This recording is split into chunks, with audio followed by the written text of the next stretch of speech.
हम पूनम कर्ण आई हम एक बेटी बियाह के गीत गा बजा रहा छी। निक लागत लाइक करब, चैनल के सब्सक्राइब करब, कमेंट में लिखब।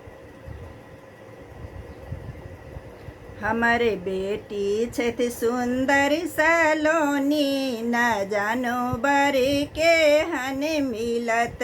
हमारे बेटी छथि सुंदर सलोनी, न जानो बरे के हन मिलत।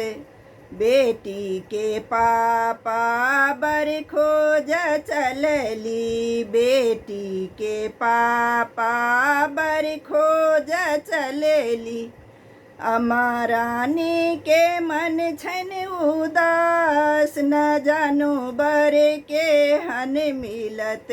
अमारानी के मन छन उदास, न जानो बरे के हन मिलत। हमर बेटी छथि सुंदर सलोनी, न जानो बरे के हन मिलत। बेटी के चाचा बर खोज चलली, बेटी के चाचा बर खोज चलली। चाची रानी के मन छन उदास, न जानो बरे के हन मिलत।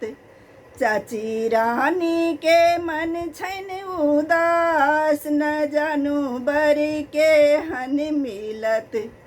हमारी बेटी छथि सीता समान, न जानो बरे के हन मिलत। हमारी बेटी छथि सुंदर सलोनी, न जानो बरे के हन मिलत। बेटी के भाई जी बर खोज चलली, बेटी के भाई जी बर खोज चलली। भाभी रानी के मन छन उदास, न जानो बरे के हन मिलत।